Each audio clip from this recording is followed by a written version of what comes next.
Gas আপনারা যদি আমার আইডির বিআর স্কোর দেখে লক্ষ্য করেন তাহলে দেখতে পারবেন বর্তমানে আমার আইডির বিআর স্কোর রয়েছে 6297। সেটা বড় কথা নয়, বড় কথা হচ্ছে মাস্টার গ্র্যান্ড মাস্টার উঠতে স্কুল লাগে 6300, সেখানে আমার রয়েছে 6297, তার মানে আর মাত্র 3+ লাগে।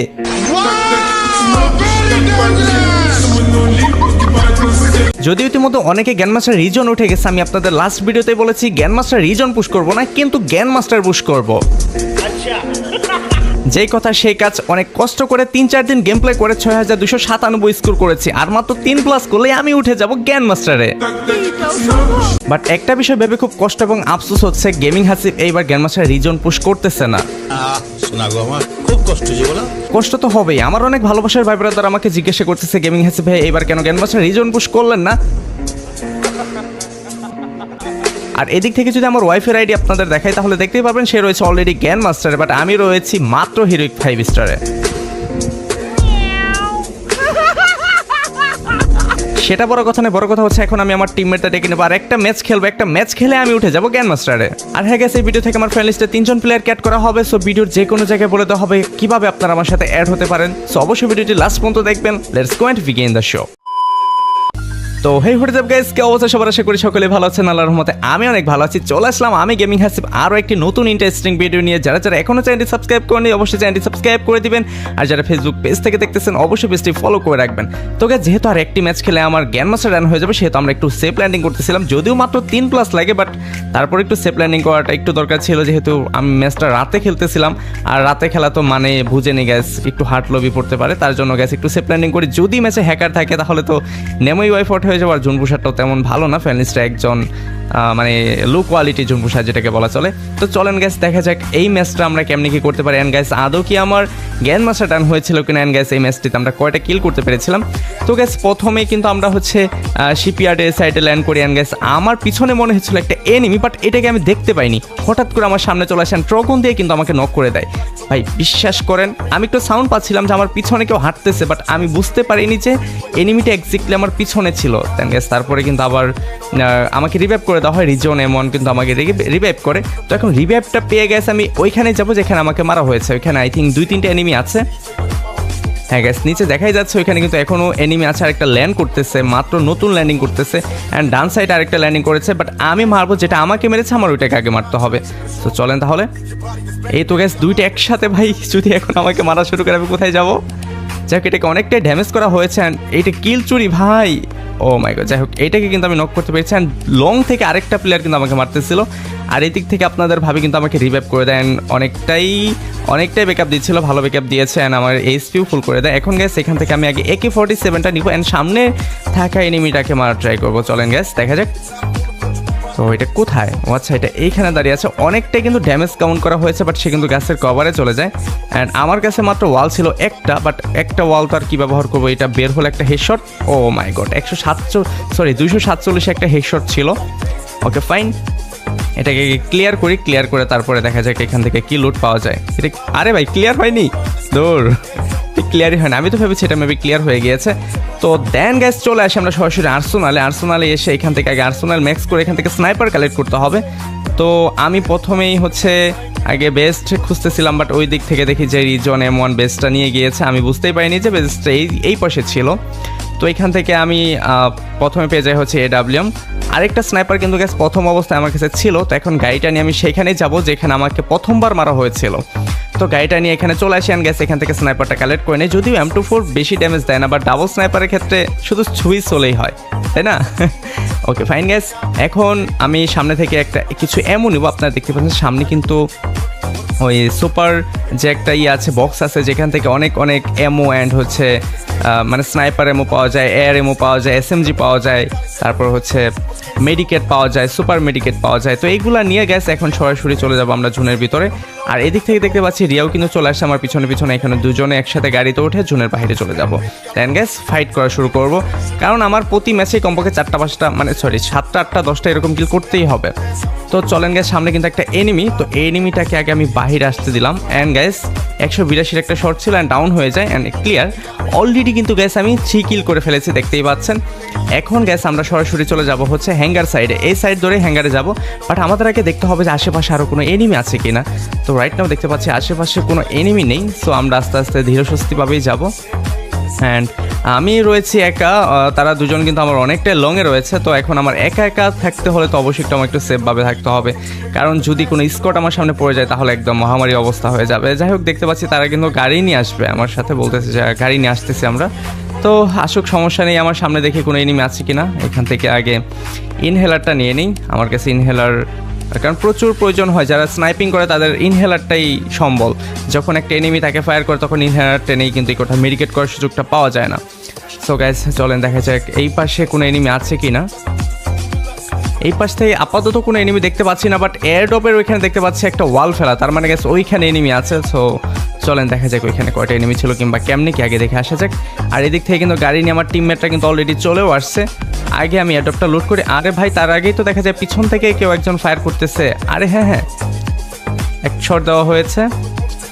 আরে ভাই, এই পাশ থেকে কে মারতেছে ভাই, একদম কভার থেকে। আরে আরে, আবার গাড়ি জোন পুষার এসে এখানে কি করে? আরে ওই এ তো ভাই আমাদের জোন পুষার, এটা হচ্ছে অন্য টিমের জোন পুষার দেখা যায়। ওকে, সে গাড়িটা ফাটানোর চেষ্টা। গাড়িতে একটা গুলিও লাগেনি ভাই, গাড়িটা ফাটাবো আর কি। যাক, এটাকে ড্যামেজ। আরে আরে আরে, শর্টে চলে আসছে ভাই, সিরিয়াসলি এইটা কোনো কথা? যাক, আমি এখানে ক্লিয়ার হয়ে গেলাম। আমার টিমমেট কিন্তু সব শেষ। গেমিংরা M1 অ্যান্ড আমি তিনজনে কিন্তু এখানে মরে যাই। তারপরে বেঁচে ছিল আমাদের জোন পুষার। এখন দেখা যাক আমাদের জোন পুষার রিভাইভ করতে পারি না। সে কিন্তু খুবই নার্ভাস ফিল করতেছিল যে ভাই আদৌ রিভাইভ দিতে পারবো কি না, নাকি কি হয়ে যায়। আর যেহেতু এখনও 26 রয়েছে, তাহলে আমাদের মাইনাস খাওয়ার সম্ভাবনাটা কিন্তু থেকেই যাচ্ছে। যদি এখনও টপ 7-8 হয় তাহলে কিন্তু আমরা মাইনাস খেয়ে যাব। তার জন্য কিন্তু অবশ্যই আমাদের টপ 10 করতে হবে 3+ পাওয়ার জন্য। আপনারা তো অনেকে জানেন এই দিক থেকে জোন পুষারের গাড়ির অবস্থা কিন্তু অনেকটাই খারাপ করে দিয়েছে। গাড়ি ফাটানোর চেষ্টা করতেছিল আর জোন পুষারকে অনেকটাই ড্যামেজ করেছে। জোন পুষার একটু বোকামি করেছিল যে তার হিল ছিল না, সে মেডিকেট করেনি মাঝখানে। তো এখন দেখি জোন পুষার রিভাইভ করতে পারি কিনা। আর জোন পুষারের সাথেও কিন্তু এনিমি, এখানে এনিমি সাউন্ড পাওয়া যাচ্ছে, তার মানে ওর সাথেও এনিমি। আই ডোন্ট নো সে বেঁচে থাকবে কিনা আর জোন থেকে বের হতে পারবে কিনা। তো দেখতে পাচ্ছি জোন পুষার কিন্তু গাড়ি নিয়েছে আর আমি একটু সেফ প্ল্যানিং করার চেষ্টা করব। আমি নামবো হচ্ছে হ্যাঙ্গার অ্যান্ড হচ্ছে ক্লক টাওয়ারের মাঝামাঝি এই সাইডে। এখান থেকে যদি স্নাইপারটা কোনোভাবে নিয়ে যেতে পারতাম তাহলে তো ভালো। তো দেখা যায় গ্যাস, আমি আমার সেই আগের লুট বক্সে নামবো অ্যান্ড এইখান থেকে স্নাইপারটা যদি থাকে তাহলে নিতে পারবো। আমার তো মনে হয় যে নেই, কারণ এখানে তো এনিমি আসছিল, ওরা মেবি নিয়ে গিয়েছে। ওকে, এখানে নেই স্নাইপার। ও আচ্ছা, এখানে মানে দুইটা M24 রেখে গেছে ভাই। আমার কাছে ছিল AWMটা নিয়ে গেছে অ্যান্ড হচ্ছে M24টা রেখে গেছে। যাই হোক, প্যারা নাই। এখন আমি আস্তে আস্তে জোনে ঢুকার ট্রাই করবো। আর এখান থেকে আমার অতিরিক্ত যে লুটগুলো ছিল এগুলো ফেলে দিলাম। আর গ্যাস, আমি বলেছিলাম কিভাবে তোমরা আমার সাথে অ্যাড হতে পারবে। আমি 3 জনকে আমার ফ্যান লিস্টে নিব। তোমরা অনেকেই জানো যে 90 লেভেল উপলক্ষে আমার ফ্যান লিস্টে 90 জন প্লেয়ার ক্যাট করা হয়েছিল। আর মাঝে মধ্যেই প্লেয়ার ক্যাট করা হবে, বাট পার্মানেন্টলি না। হতে পারে সেটা 3 দিন, 7 দিন, 15 দিন, 1 মাস এরকম থাকতে পারবে। But I am not sure যে তুমি পার্মানেন্টলি থাকতে পারবে কিনা। সো গ্যাস, যেটা বলতেছিলাম, তোমরা আমার সাথে অ্যাড হতে পারবে। যারা বায়ুতে টেক ক্লাব গেমিং হাসিব লিখে আমাকে ফ্রেন্ড রিকোয়েস্ট পাঠাবে তাদের ফ্রেন্ড রিকোয়েস্ট নেওয়া হবে। এখান থেকে 3 জনকে আমি আমার ফ্রেন্ড লিস্টে অ্যাড করবো। সো যারা আমার সাথে অ্যাড হতে চাও বায়ুতে টেক ক্লাব গেমিং হাসিব লিখে আমাকে ফ্রেন্ড রিকোয়েস্ট পাঠাও। ওকে গ্যাস, আমরা একটু গেম প্লের দিকে ফিরে আসি। এখানে দেখতে পাচ্ছেন আমার কাছে কিন্তু মাত্র M24 আছে। M24 ড্যামেজ খাইছে, একদমই ভালো না। সামনে কে এনিমি ছিল, তাকে অনেকটাই ড্যামেজ করেছিলাম, বাট মারতে পারিনি, কারণ ভাই M24 খুবই একটা বাজে গান। আর ক্লক টাওয়ারের উপর রয়েছে এনিমি। আর এই দিক থেকে দেখতে পাচ্ছেন জুন পুষার অ্যান্ড M1 দুজনে কিন্তু মারা গিয়েছে। আর এই দিক থেকে বেঁচে আছি আমি আর হচ্ছে গেমিং রিয়া, মানে দুজনে বেঁচে আছি মাত্র। তো গাইস, আই ডোন্ট নো যে এখন কি হবে। সামনে যদি কোনো স্নাইপার প্লেয়ার থাকে, হ্যাঁ ভাই সামনে তো দেখা যায় এনিমি স্কোয়াড আছে মেবি। যাক, আমার একটু সেফলিভাবে খেলতে হবে। প্যারা নাই, চিল। আস্তে আস্তে রিল্যাক্সে খেলবো। মানে ভাই আমার টপ 10 করাটা জরুরি। টপ 10 করলে 3+ হয়ে যাবে। আর যদিও ম্যাচটা ভালো হলো না, শুধু জোন পুষারের কারণেই ম্যাচটা বাজে হয়ে গেল। যদি জোন পুষার একটু ভালো খেলতো তাহলে ম্যাচটা কিন্তু ইজিলিতেই উঠে যেত। আর এই যে ভিতরে দেখতে পাচ্ছি একটা এনিমি ছিল। যাই হোক, আমি এখানে ব্যাক করে তারপরে এখানে একটা মেডিকেট করে তারপর বের হতে হবে। আরে ভাই, ক্লোজে চলে আসছে, তো আমাকে মেরেই ফেলতো। যদি ওয়ালটা না ফেলতাম তাহলে তো ট্রগন দিয়ে আমাকে চাঁদের দেশে পাঠিয়ে দিত। যাই হোক, এখানে আমি সুপার মেডিকেট করে নিলাম। অ্যান্ড গ্যাস, কেন আমি গ্যানমাস্টার রিজনপুর দিচ্ছি না এটা তো আমি আপনাদের আগেই বলেছি। বিবেস আইডি শেয়ার করা অ্যালাউ না আমাদের পার্টনার থেকে। তারপর অনেকেই করে, এটা তাদের ব্যক্তিগত ব্যাপার। বাট আমার আইডিতে যদি কোনো প্রবলেম হয় তাহলে পার্টনার প্রোগ্রাম থেকে গেইনা থেকে কোনো কিছু করবে না, আমাকে মানে ডিরেক্ট বলে দিয়েছে যে যদি আপনার আইডির কোনো সমস্যা হয়, যদি কেউ হ্যাক ব্যবহার করে আপনার আইডি সাসপেন্ড করে দেয়, তাহলে কিন্তু আমরা আপনার আইডির বিষয়ে কোনো কাজ করব না। তার চেয়ে ভালো আপনি একা খেলেন, কোনো সমস্যা হলে সেটা আমরা বুঝবো, আমরা দেখবো। তার জন্য ভাই এত দামি আইডি, আমার আইডির দাম মিনিমাম ভাই 8 থেকে 10 লাখ টাকা হবে। তোকে সামনে যে একটা এনিমি, ও মাই গড, এটাকে নক করে দিয়েছেন, আরও একটা চলে আসছে। আরে ভাই ক্যারেক্টার, ও নো, কিভাবে মারলো ভাই আমাকে, মাত্র বিজন দিয়ে মারলো ভাই, বিজন ভাই, ওর ক্যারেক্টারটাই ভালো কাজে লেগেছে। হ্যাঁ, আমি যে ড্যামেজ দিয়েছি এটা কিন্তু কিছুই না। ওকে গ্যাস, ফাইনালি গ্যান মাস্টার কি ডান হবে নাকি কি মাস্টার? ওকে গ্যাস, মাস্টার শো হচ্ছে। আমরা লবিতে গিয়ে দেখি যে আদৌ গ্যান মাস্টার শো হয়েছে কি না। তো দেখি কয়টা কিল করেছি আমরা হচ্ছে এখানে দেখতে পাচ্ছি মাত্র 22+ দেওয়া হয়েছে। আমার প্রতি ম্যাচে ভাই 30, 35, 40, 41 প্লাস থাকে, শুধু এই ম্যাচটাতে একটু কম প্লাস পাওয়া হলো জুন পুষারের কারণে। টপ 6 হয়েছি। অ্যান্ড এদিক থেকে দেখতে পাচ্ছি মাত্র 4টা কিল করেছি, কিল করা দরকার ছিল 7টা 8টা। তো গ্যাস, আগে আমি গ্রুপ থেকে বের হয়ে আগে দেখি যে আমার হলো নাকি গ্যান মাস্টার ডান। ও নো গাইস, মাস্টার শো হচ্ছে ভাই। 3-4 দিন পরে উঠলে তো অবশ্যই মাস্টার শো হবে। যদি আমি 2 দিনের ভিতর উঠতাম তাহলে অবশ্যই গ্যান মাস্টার শো হতো। আর এখানে দেখতে পাচ্ছেন 6362 হচ্ছে গ্যান মাস্টার, আমার স্কোর রয়েছে 6319। তার মানে আর মাত্র কিছু প্লাস লাগে, তাহলে আমার গ্যান মাস্টার শো হবে। প্রায় প্রতিদিনই লাইভ স্ট্রিম করা হয় আমার গেমিং হাসিব ফেসবুক পেজে, সকলে চলে আসবেন। আর আমি লাইভ স্ট্রিম ছাড়া তেমন ম্যাচ খেলি না, হঠাৎ মাঝে মধ্যে 2-1টা ম্যাচ খেলি। তো চলে আসবেন সকলে গেমিং হাসিব ফেসবুক পেজে, তখনই খেলা হবে ইনশাআল্লাহ, গ্যান মাস্টার ডান হবে লাইভে থাকা অবস্থায়। সো আজকের ভিডিও এই পর্যন্ত, সকলে ভালো থাকবেন, সুস্থ থাকবেন, সকলের জন্য অনেক অনেক শুভকামনা। আল্লাহ হাফেজ।